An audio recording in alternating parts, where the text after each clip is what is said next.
Now, next up, we have our power panel discussion titled Industry Calibration for the New Normal, for the Never Normal, which is also the new normal. In this session, we will be discussing on the how to prepare for your firm for the 4 shocks for your future work. The first one is systemic risk, second one is robots and automation, third one is employee data, and fourth one is employee power. Our moderator for this power panel discussion leads the Forrester's China and Southeast Asia research teams. His research team advises CMOs, heads of digital, CIOs and their teams on best practices for digital transformation, customer experiences and also business innovation. So ladies and gentlemen, let's welcome Frederic Giron, Vice President and Research Director of Forrester. And joining him, we have a few distinguished panelists, 3 of them. Our first panelist is an IT strategist with more than 20 years of experience working in the technology space. He believes that digital transformation is not just about tech, but it's also about people and culture. Ladies and gentlemen, let's all welcome Mohammad Suhada, Deputy Chief Information Officer of Bluebird. And our second panelist has more than 20 years of experience handling audit and advisory assignments in Malaysia and UK. She's also a very strong advocate of mentoring. Ladies and gentlemen, let's welcome Pauline Ho, Chief Strategic Operations Officer and Assurance Partner of PwC, and she's also the co-lead of board mentoring of 30% Club Malaysia. Last but not least, our third and final panelist is a seasoned robotic process automation and process automation pre-sales consultant with an extensive experience of RPA, SAP AP, P2P process automation and business process improvement. Let's all welcome our final panelist, Tomasz Gaczyński, RPA Pre-Sales Manager, UiPath Malaysia. What a lineup! I can't ask for a better lineup to actually discuss on the human capital management and future work. If you have any questions, please type in the chat box, because in this panel session at the end, they are going to take questions from you all. So feel free to type in the chat box and they will do their best to answer your questions. All right, Frederic, I'm very sure the audience are very eager to learn from this panel. So over to you. Thank you, Pauline, Suhada, and Tomasz for joining. I think it's going to be a very interesting, very exciting conversation around the future of work. Before I dive into the topic of this panel, I have a couple of burning questions about you and your role. So maybe I will start with Pauline. If you could tell us a little bit about the 30% Club in Malaysia. What is it and what do you do there?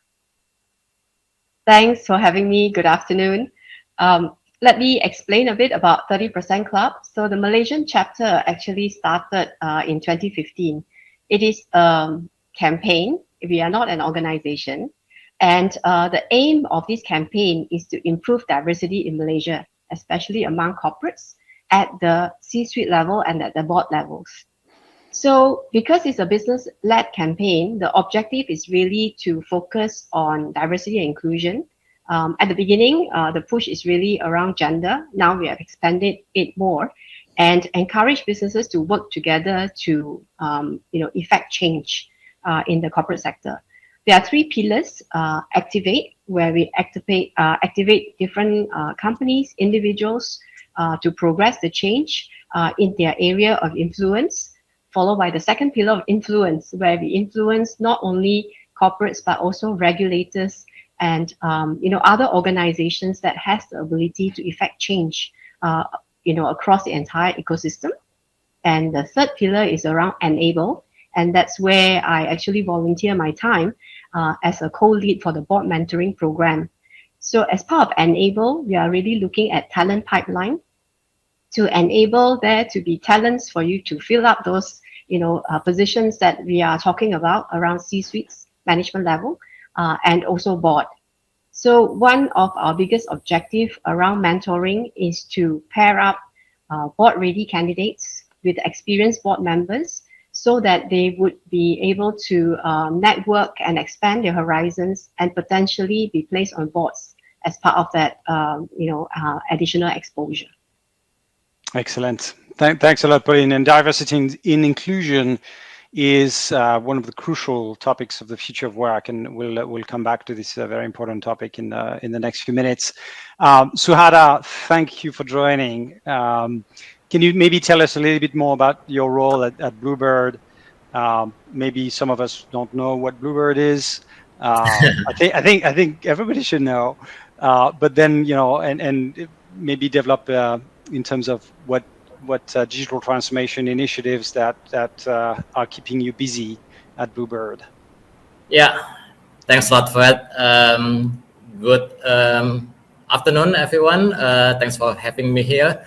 Well, Bluebird is one of the largest transportation companies in Indonesia, mostly known with our taxi. And being a taxi company in this digital era means that our competitor is not only the other taxi company, but also a digital company who offers ride-hailing in our country. Means that the only way to survive and keeping our strong position is with digital as well. Many things we have done, and many things still progressing in terms of digital transformation. We have equipped all of our taxi fleet with IoT. We developed a brand new dispatching system that is open, so our strategic partners can easily integrate with our service to API. We have also revamped our reservation app to enhance the user experience. So all in all, in summary, like I said, we are now in digital era, so we must use digital to win the competition. And you need to keep pace with the fast-changing, customer behaviors and the competition as Absolutely, well. That needs to be, yeah. Thanks a lot, Suhada. Tomasz, thank you for joining as well. So let's talk a little bit about UiPath. And I think, an increasing number of people are actually familiar with UiPath and RPA, but, and then how does UiPath fits in this future of work according to you? Well, so I was sent to Malaysia 14 years ago by a Swedish company that specialized in process automation. And when I arrived, I was told to go to meet customers and solve their problems. But then after my first chat with a bunch of customers here in Malaysia, I realized that they didn't perceive any problems or any issues that we were about to solve as their own problems. For example, a person who would spend days over and over just typing and copying data from one place to another place actually first looked at this as a job that needs to be done. So my job with UiPath is actually evangelize and spread the good news of robotic process automation, but at the same time help people understand what can be done, how transformation into or towards a future workspace, how it can be done in an efficient way, responsible way, and in general, how robots and people can work together to make everyone's life a little easier. Excellent. So I'll definitely come back to that particular point on how does this, couple of humans and robots actually work together in a efficient and psychological safe way for humans, of course. But before we go into these different topics, I wanted maybe to spend a couple of minutes introducing the panel, why we think this is an important dimension, and maybe start with a little bit of going back into the past, maybe let's say 10 years. And just to give you a recap of the past 10 years, since the early 2010s, we've seen many companies, and we were talking about that with Suhada, right, that have put customer experience at the center of their business strategy. And then something interesting happened, right, with many companies starting to realize that employees were a crucial and often underutilized asset. I mean, to your point, Tomasz, right? Just copying and pasting data from one system to another is not very, it doesn't hold a very strong purpose, right, for employees, right? And these employees being underutilized asset for meeting these customer needs, they started to also shift about, from just customer experience to also increase their shift around employee experience. And that was, late 2018, 19, 20. And then, of course, COVID happened. And what I find quite fascinating with this tragedy is that it really highlighted some of the shortcomings of our organizations and the vulnerabilities in employee experience, right? And the workforce strategy. And quite frankly, I think a lot of us thought that we had time to address these shortcomings. We had time to address these vulnerabilities. But the problem is that, COVID-19 and this pandemic really laid bare some of the challenges that our organizations are facing. Just to give you a couple of data points that we collected, in the early phases of the pandemic in Singapore, 57% of workers in Singapore believed that their company had a plan for handling the pandemic, right? So less than 2/3 of the workers. Less than half of the workers had confidence in their company's leaders to handle things in the best way possible. And just 53% believed the company would put their well-being first when making decisions, right? So we started these, in this pandemic, in this systemic risk, not in an ideal position. So I think things went much better since then, and organizations had to really change their policies and change their strategy in order to ensure that, we are we are caring about the employees, and we are caring about the workforce, right? And creating a work environment that is conducive to employee engagement in this remote work environment, right? But it took really the pandemic to lay bare these challenges and these shortcomings. Now, the pandemic, is only one of the 4 shocks that we expect will impact organization in this future work. So the systemic risk, we'll talk about, climate change, potential geopolitical events, robotics and automation. That's definitely something that we'll talk about. The fact that as organizations like Bluebird are digitizing their processes, right? A lot of employee data is going to become, recorded within the organization's, data centers, and that potentially can lead to additional risks in terms of, protecting data privacy and so on and so on. And then, the employee power, which is, an analogy that we're making with the customer power, right? If you think about the past 10 years, customers now have a lot more power over the institutions, right? And they can, critique and buy from and, search for information about the brands, and that gives them, leveraging digital services, and that gives them a lot of power. Similar things is happening from an employee perspective, who have increasingly the power over their employers to better, choose which employee they want, which employer they want to work with, basically, right? So we'll discuss in this panel. We'll discuss 4 topics. We'll start with a little bit of a snapshot about hybrid work, and I'd like to see and hear from Pauline, Tomasz, and Suhada, where their companies, where in the case of Tomasz, also their clients are in terms of deploying hybrid work policies or strategies, perhaps. We'll talk a little bit about employee experience and diversity and inclusion, and of course, we'll go into automation and artificial intelligence as well, and the impact that we expect to be on employees going forward. So let me start by asking you, as leaders, working with your teams, how do you feel? We are hopefully getting out of this crisis, right? And maybe Suhada, you wanna start and see, you know, as a leader, how do you feel, and how do your teams feel today? How do I feel? Oh, well, I feel relief. Right? I mean, we are in transportation industry. COVID-19 really impacted a lot for us because yeah, obvious. No one going out means that no one take our taxi, right? So with everything, well, going into the well, I won't say normal again. It's a new normal.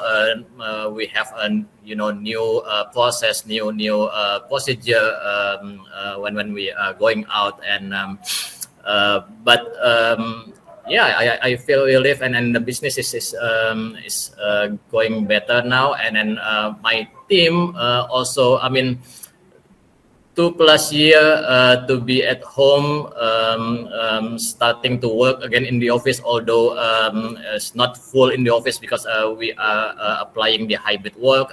It's really means a lot to us. And your offices are open again in Jakarta? Well, our office is never really closed because the operation must go on, and still people in the office, but my own department, the IT department, we are now going back to the office and then do the hybrid work. So it's a bit like 50-50 or 60% in the office and 40% at home. And is that a policy? I mean, this is something that leadership, said, you need to spend 3 days in the office and then. Yeah. So because again, we are not digital company, right?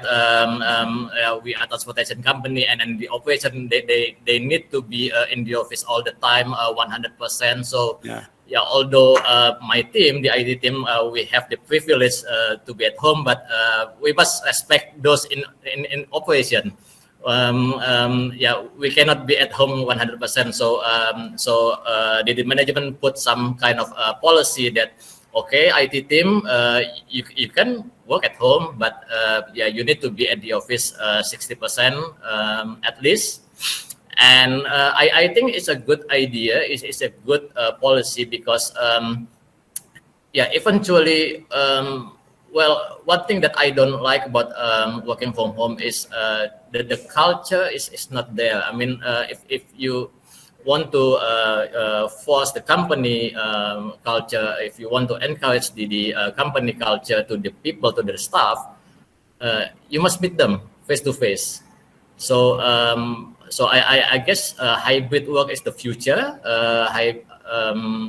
Because you have the flexibility to be at home. Your well-being is taken care of as well, but at the same time, you also go to the office and meet people, meet your teammates, meet your boss, and you can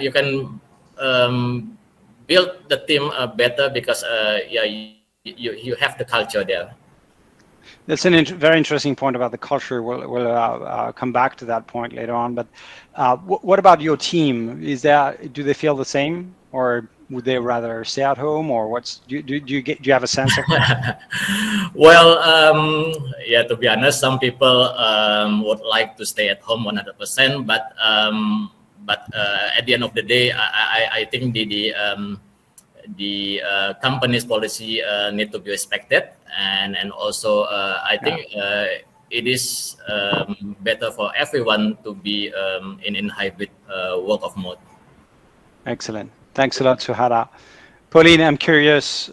So you're based out of Malaysia, of course. Is there a similar situation in Malaysia with PwC or some of the companies that you work with? Well, I think if you talk about hybrid work, it's the reality of today, right? It's no longer, last time when we talk about future of work and how work will change, I think we had to adapt and make it the reality very quickly when it started, the pandemic started, and it affected all the businesses. think, as you mentioned, in PwC Malaysia as a professional services organization, the key focus for us is how do we continue to service our clients, and deliver whatever that is promised, but at the same time, and very importantly, ensure the health and safety of our people, right? So when it first happened, we, I guess, was in a pretty good position to pivot to a hybrid working arrangement, because we have started our flexibility journey many years ago. More than 10 years ago, we started with flexible working arrangements. Maybe it was more on an individual basis, and then it became policies that applied across the board. So with the implementation of flex space a couple of years before the pandemic happened, we already have the ability to work remotely some of the time, not all the time, right? To cater for personal circumstances. I guess if you think about, what are services that we still need people in the office, this is mainly our facilities and support to ensure the administration of the office continues. And that's the one that we actually had to move a bit quicker, right? How do we ensure that our people who used to have, for example, a desktop as opposed to a laptop, right? Within 24 hours, we actually redeploy our resources in such a way that majority of our people who needed a laptop to work remotely were able to do so. I'm not sure whether you're familiar in Malaysia. The announcement came on the 17th, and on 18th, we had a full lockdown where we are not allowed to leave the house. And it was originally supposed to be a four-week period, and then it got extended. So within 24 hours, we sort of just changed all our policies, sent everyone home. And whoever needed a laptop, we deploy it so that we can continue working seamlessly from the 18th of March onwards. So I always remember that day because it was a hybrid of activities. But as I said, because we had the policies in place and we do know that our resources are available online already, we would be able to meet most of the commitments to our clients. And of course, within the same period, within the first 24 hours and thereafter, within the week, communicate our clients on, managing the deliverables and how we want to work with them on a virtual basis. Right, so that has actually tied us through.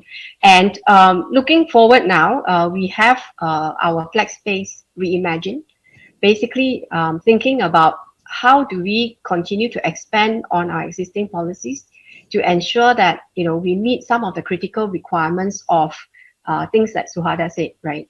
We still need to ensure that there is a culture of PwC. People know, right? In the past 18 months or so, we have employees who have joined us, never been to the office, right? We have new clients or even existing clients with people changes that you have only met virtually. How do you build relationship without having the interaction that is more face-to-face? You know how it is virtual, you get to see the little box of us now, right? And it's very different when you meet a person and you see the body language and you get to know an individual much better. So, in the consideration of whether a person can work 100% remotely or is a mixture of some work remote, some days where you work in a client's location or in the office, or do you need to be 100% in the office? That consideration includes how do we ensure that we continue to service our client, the culture and relationship, team building, all that is maintained. So all those considerations are being put in place. So in just some examples before I wrap up, in PwC US, for instance, they are one of those who actually started in this profession to say that even client service staff can work 100% remotely in your location of choice. So that was quite a big move for them, and they will try to make it happen. But even with remote working, they acknowledge that maybe a couple of days a month you should come back to the office so that you can still get to know people, bond and build relationships. So I think that part is very important because you have to ensure that all these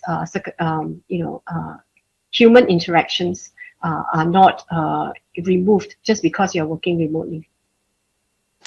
Yeah, that's a very interesting point, Pauline. Thank you so much for highlighting this point around the distance, right? It's not just the physical distance. There's an operational dimension, and then there's a relationship distance as well. But part of me is also thinking that, we have been in that situation for almost 2 years now, and we've done a pretty good job at it, right? It's not ideal, and I think a lot of us want to be coming back to the office in order to have these interactions. But I have to say that, if we needed a proof point that working, collaborating, continuing to build a culture, an innovation culture, collaborating culture, even from remote location, we proved it, right? It worked, for a lot of companies over the past almost 2 years now. I'll come back to the point about, the importance of the office, to drive collaboration, to drive innovation in a minute. But I wanted to shift to Tomasz as well. And from your point of view, Tomasz, how do you see hybrid work playing out for you and for some of your clients? Well, you see, first of all, coronavirus pandemics affected a lot of people around the world in an extremely negative way. But I'm actually happy to see we're coming out of it with a lot of lessons that a lot of people were forced to learn. So in the past, employers were a little, let's say, not so fast at finding ways how to enable hybrid work. And then, like Pauline mentioned, well, snap, and suddenly everyone needs a laptop, right? So a lot of these lessons that were forced upon employers will eventually pay back. Let me give you an example. One of the concerns employers have when they have their workforce work from home is, how do they ensure that this work is actually happening? How do you make sure that the employee is doing what he's supposed to do? Well, you can build monitoring tools. You can try to set up millions of KPIs and things like that. But what is the best way? Think about it. The best way to make sure that someone is doing his work is actually to have this person do what they like to do. If I put you in front of a computer and I ask you to do the same thing over and over and over, copying, I'm going to be using this example a few times, copying and pasting data from one place to another, we humans, we're not wired this way to keep doing this. We will lose the sense of belonging, we'll lose motivation, we will simply burn out. But if I hand over a lot of this manual, repetitive, boring, demotivating work to a robot, and I'm then assigned to something more challenging, something that involves pretty problem solving, thinking, coming up with new ideas, how to address specific issues, strategizing, I'll probably see a lot more commitment and engagement from my employees' side, right? So the changing what you expect from your employees, what kind of work you want them to do, can simply make hybrid work as efficient as if they would work from your office where you can have their eyes open. At the same time, a lot of technical problems had to be solved, like Suhada mentioned, and things like legal restrictions. A lot of companies simply wouldn't be allowed to take their data, personal data, patient data, banking data, out to their employees' desktops placed at home, where they can have, third parties easily picking over their shoulder, right?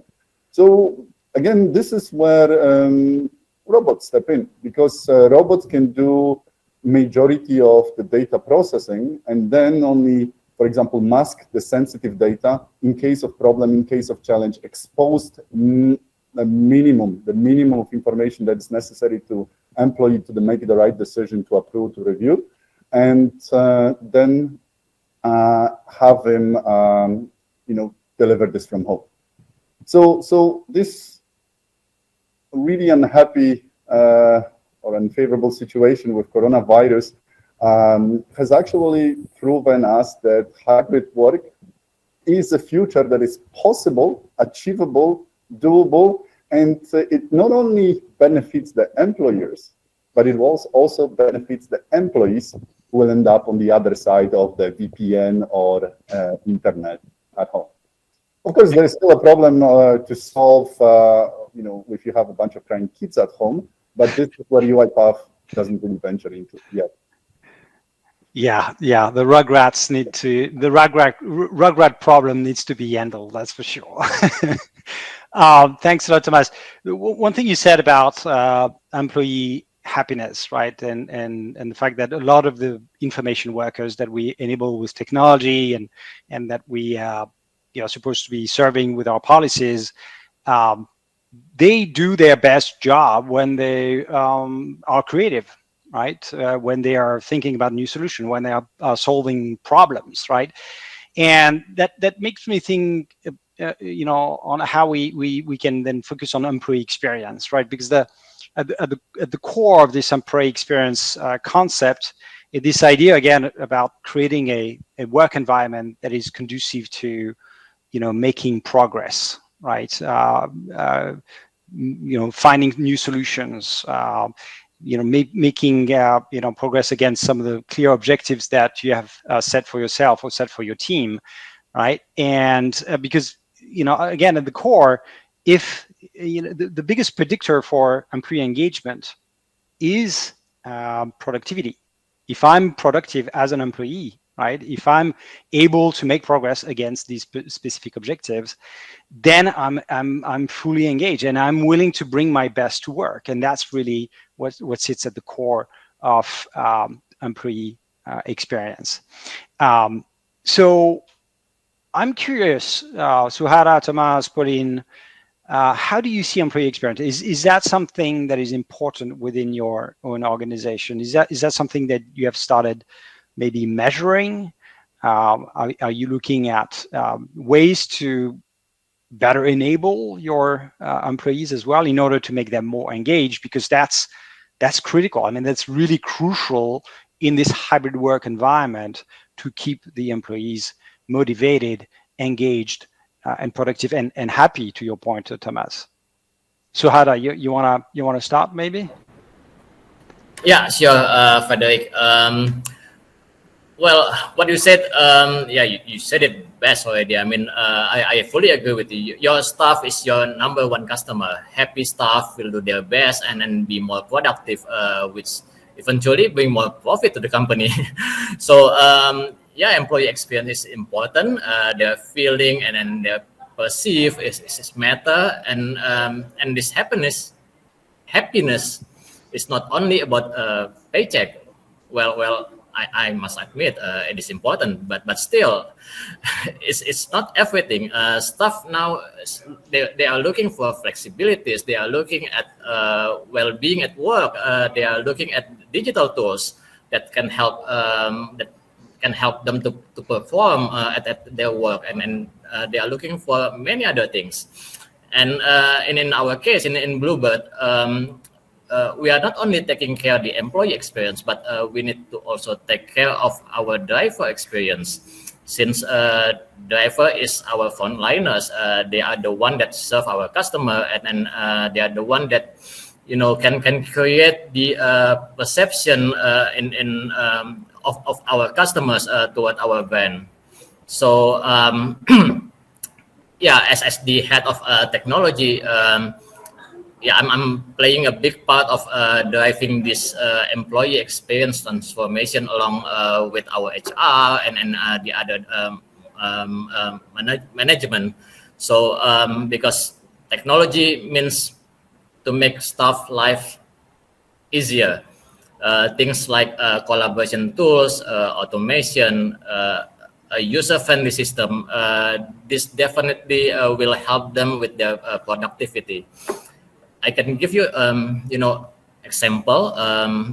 Before online workspace, staff make slides like 5 megabyte slides and send it over to the boss by email. The boss review it, reply the email with some comments, and ask the staff to revise the slides again. This can go back and forth for several times. It's time-consuming, waste of internet bandwidth. But now with online workspace, you can work together, creating documents like slides, spreadsheet. you can do it together on the same time, on the same place, online space, without having to email the slides with big attachment flying around. So the similar things goes with our drivers. We need to ensure that technology can help them with their operation. We equip them with driver app, that can help them manage their orders. They can also do queries to the center operation. They can do many things like suggest schedules and a lot of other things. Technology for sure can drive the employee experience, but technology itself cannot win the employee. So there is a need to have some kind of holistic strategy, in my opinion, to make this transformation of employee experience to be successful. But yes, technology play a vital role here. That's really interesting. There's a couple of things that I really like about what you said. First of all, that the drivers, embody the brand experience, right? And that also will reflect on the customer experience, which I think is really well said.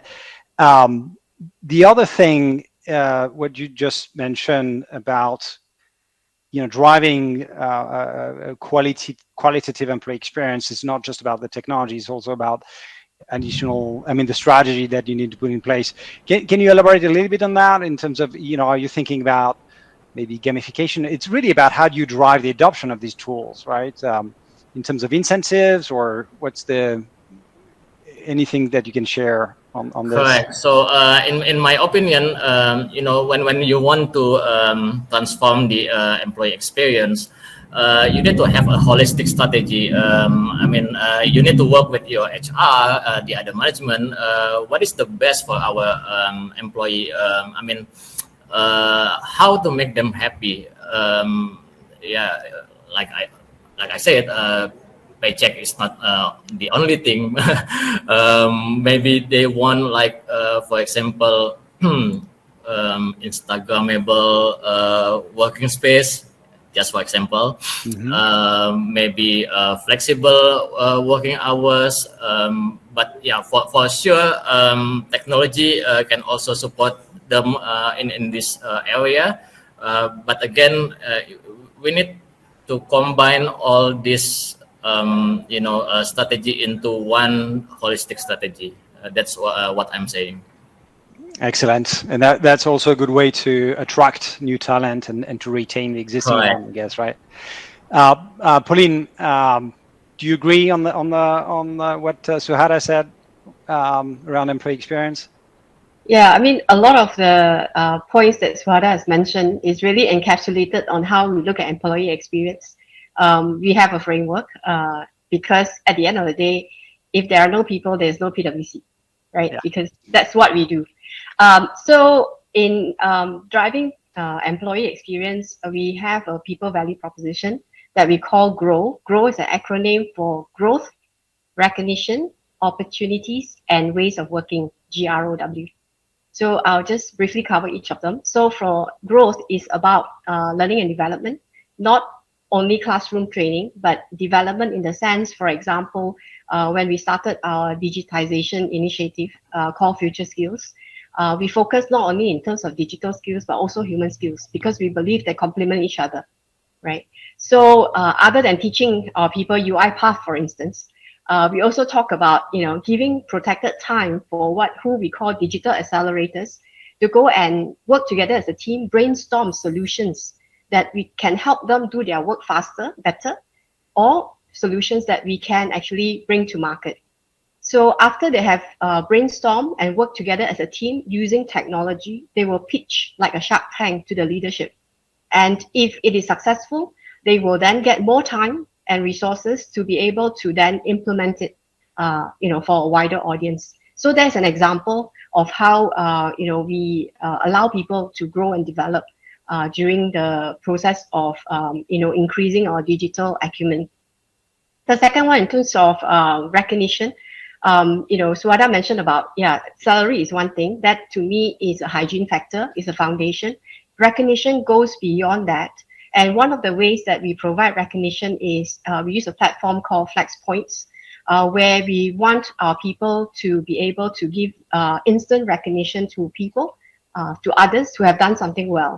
So we map that to our PwC values. So for example, somebody who has shown care to me, I can actually give the person either a badge or some points that they can then convert to vouchers or purchase items, right? To say, thank you for showing me care and leaving a nice message that they can also publish on the FlexPoint app so everyone can read through, right? So we do leverage technology for recognition as well.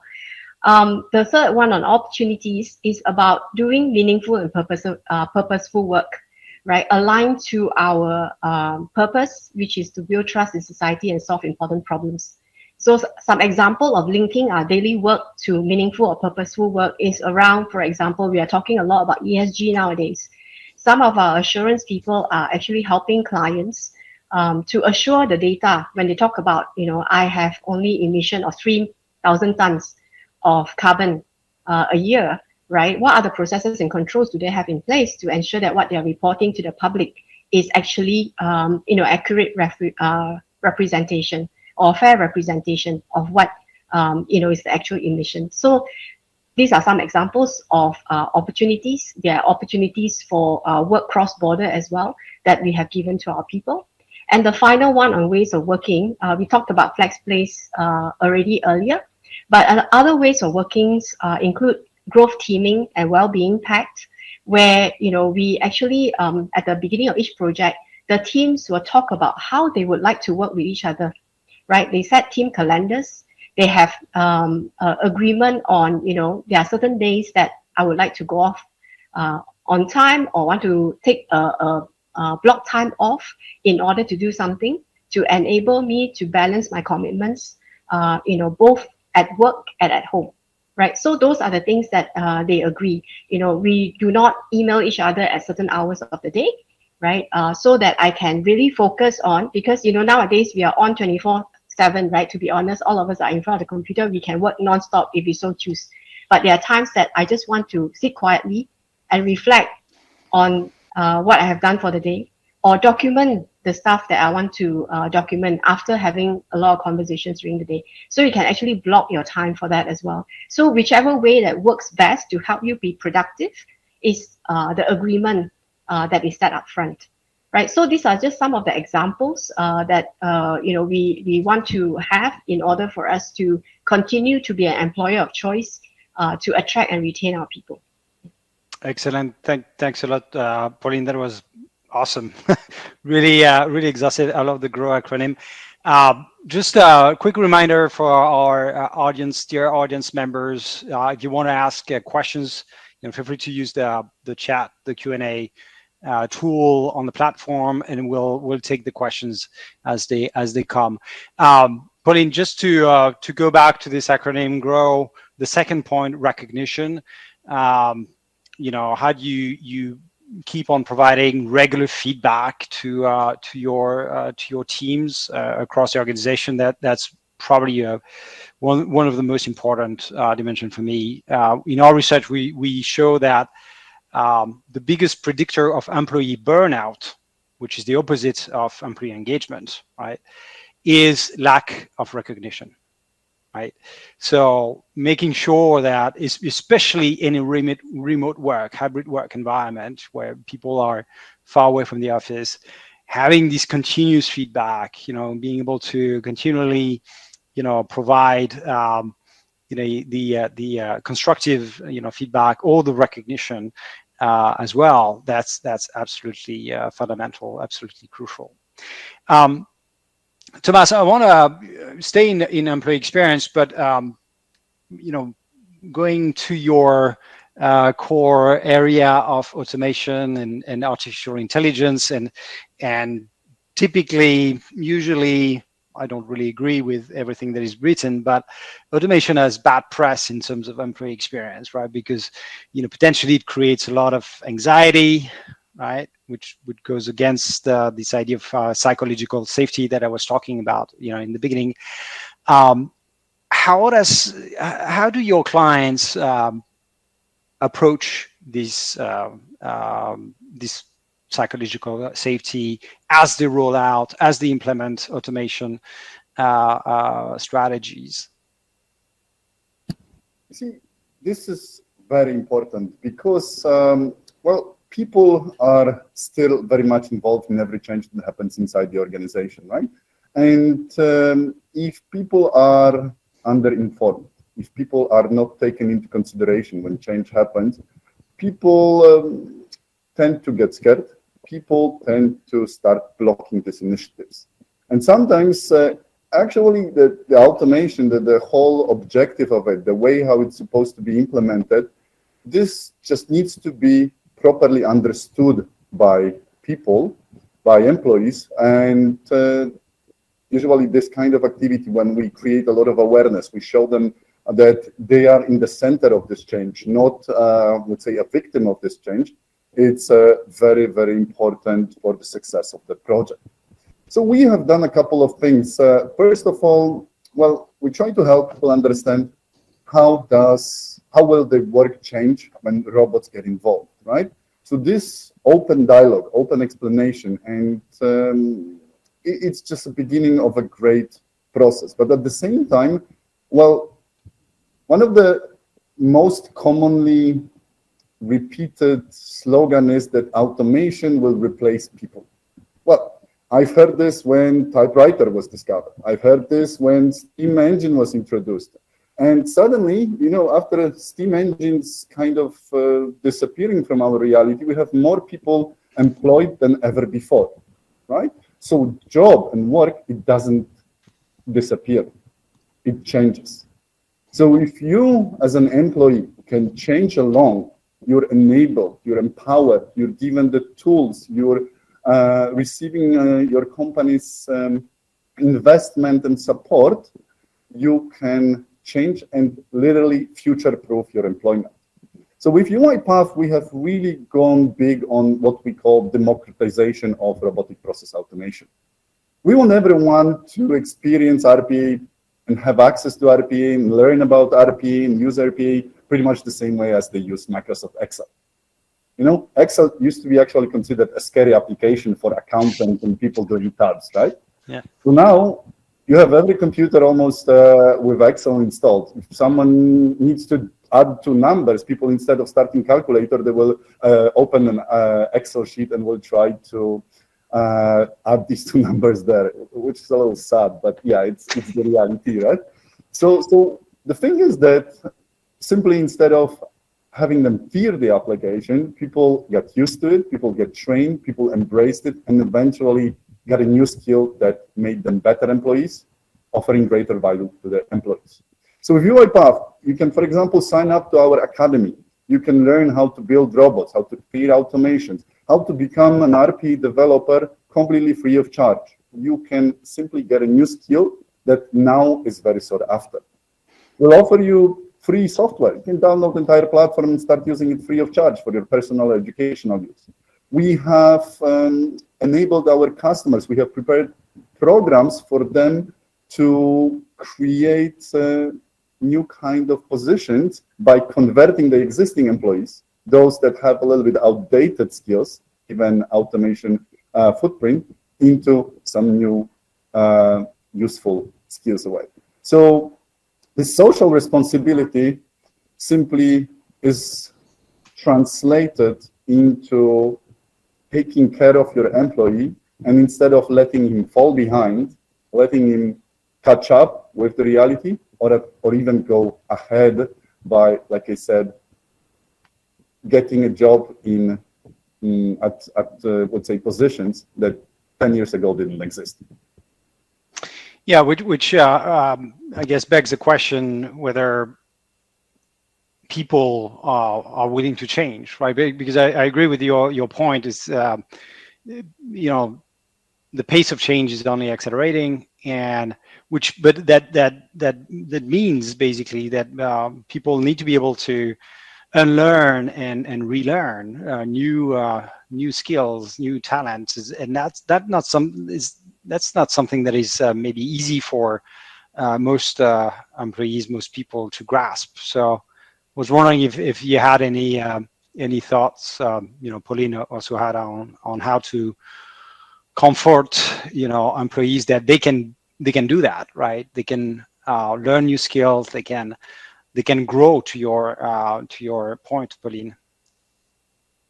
Yeah. So I think an example that we had was we rolled out this digital fitness assessment app, DFA, we call it for short, with a view of getting everyone on board to start small, to understand technology and feel more comfortable talking about it as a starting point, right? So it's an app that's available to everyone. And then to also role model, we had our directors and partners pursue it as a KPI. You know how it is, right? Like for senior people, once you give a KPI, they will chase it to the end.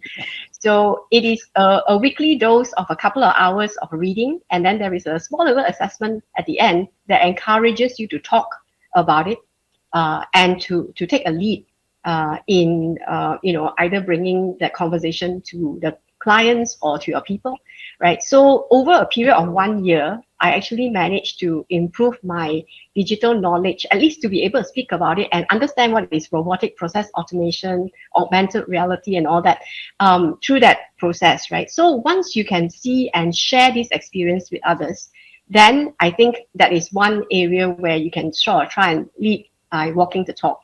The other way is, as I shared just now briefly about the digital accelerators. These are people who started with, let me do some YouTube learning and then think about some ideas and then go and pitch, right? And then after that, they go through more formal learning to help them. So when these people also share their stories on how they go about actually being able to learn and adapt quite quickly and help them, more importantly, what's the outcome? I actually do not need to cut and paste from one spreadsheet to another anymore. Things that, for example, our exams team used to collate, all the exam results for people because, a lot of people in PwC will pursue professional qualifications. So, having to type in all the various spreadsheets, but what they did was they designed a process where, the process will pick up from all the different sources of data and then collate into one dashboard that everyone can see. Right. So when somebody does this, then somebody else from the team sees that, oh, actually it's not so difficult. Then it will encourage others to do so. And then we have small little lunch and learn sessions where we share the gospel, so to speak. Right. This is how you go about doing it. This is how it has helped me. And then it encourages others. So you start a movement where there will be more and more people being interested. Right. So I think that is one way of getting it citizen-led, as I mentioned. Instead of having it being driven down, you have to do this, otherwise you don't have a job. Yeah, it needs to start from the grassroots level, right? You need to be able to create almost a viral, virality type of movement in order to spread this knowledge-seeking mindset, I think. Suhada, from a Bluebird perspective, do you also have training or education opportunities that you offer to your employees? Yeah, so we have this one before. So the IT team collaborate with the marketing team. So we have this kind of digital adoption training to the staff, to the operation staff, for example, to the finance staff, because some of the staff is not really digital savvy. So we really need to show them that hey, this is digital era. Maybe start with the small one. Do you know the social media? Do you use it? And then also there is this Google. You can find anything in Google. Even on that fundamental things, sometimes we need to start with the fundamental. What I'm saying, and I'm also interested with your statement, Fred, about the unlearn and relearn, right? So in my opinion, one of the things that we can do is words of encouragement. I mean, hey, look, your task now is being replaced by the bots, but I do have this more complex task that I think you can do it, and if you can do this more complex task, it's the way for you to to be promoted, for example, or this is your path to be to the next level, something like that. So I think it's one of the things that we can use as well. Yeah, exactly. So, trying to portray what are maybe the more fulfilling position, right? Back to what Tomasz was saying earlier. I wanted to ask a couple of questions from the audience, and there's a very interesting one from the audience about one very important topic that we haven't touched upon right now, which is diversity and inclusion. And I think this one is for Pauline, right? So in terms of the current percentage of women on the board of Malaysian organizations, and how quickly is this changing? I mean, how the 30% club is working to make that change happen and create a more diverse situation within the board of Malaysian companies. Well, since 2015, maybe that's a good point to start, when the Malaysian chapter started. At the top 100 Bursa companies level, the percentage at that point was 14% women representation on boards. And for the entire stock exchange, it was 10.7%, right? So now, in 2021 July, we have 25.5% at the top 100, but 17% only at the entire stock exchange. So obviously there is some room to grow. The top 100, I guess, is a much better reflection, moving from 14 to 25.5. But we still have 4 companies with 0 women on board. So what we are hoping is that with the encouragement of the Malaysian Code of Corporate Governance 2021, which was revised in April of this year, which sort of encourages company to have 30% female representation on board, will help us achieve that agenda. Because there is enough studies out there, I will repeat them, about how you actually make better decisions when you have diversity on boards. Not only in terms of gender, it's any kind of diversity. So that's why we are a strong believer in pushing for diversity. And as I mentioned, we have the various pillars to help companies meet the target if they so wish. Well, that's an impressive growth, from 14% to 25, more than 25%, and you only have like 4 companies out of 100. Yes, without any female on the board. But by way Malaysia as well, Fred, that we are the best in ASEAN in terms of female representation. Yeah. Excellent. By when? What's your goal? But which date do you think you can reach the 30%? Well, we hope top 100 by next year. Next year. Yeah, awesome. we hope. It is really within the control of the companies in the top 100, not within the control of us, but we will do what we can to support that agenda. So the campaign is still going strong, which is great. Tomasz, maybe last question as a wrap up, because we have just I guess 3 minutes before we need to wrap up. We are talking about the skills of the future and the fact that we need to think about how we need to prepare for these skills. What are the skills, workforce of the future, that we'll have to develop to stay relevant in this high performance culture workplace? Well, think about it this way. Working with your hands is a thing of the past. If your job really is about clicking and typing all day long without much of the brain processing between those actions, this is something that will be going away, will be disappearing in the past. So what I'm saying here is, well, you don't have to get a PhD in strategy or problem solving, but you probably already have all these skills. You have a skill of critical thinking. You have a skill of, you have experience that you can tap into. So now just try to make a better use. Try to really figure out where your strengths are, when your weaknesses are. If you believe that you're really good strategist, well, try to position yourself in this, try to go towards this direction. If you believe that, well, you have a little bit of technical skills, but you have never really explored them before, then again, take a look at most sought after positions that are sought after right now. So just to give you an example, you see, people are so concerned that, oh, if I want to become an RPA developer, do I have to be like technical, need some programming, databases, and on and on? And you know, my answer is, if you know how to use Excel, and if you can explain your process step by step by step, say, click here, go this, do this, and then you have 90% skills that you need. Another 10% skills you will get through UiPath Academy. So probably the first thing is a little bit of courage. Show a little bit of courage, show a little bit trust in yourself. You are way more than you believe.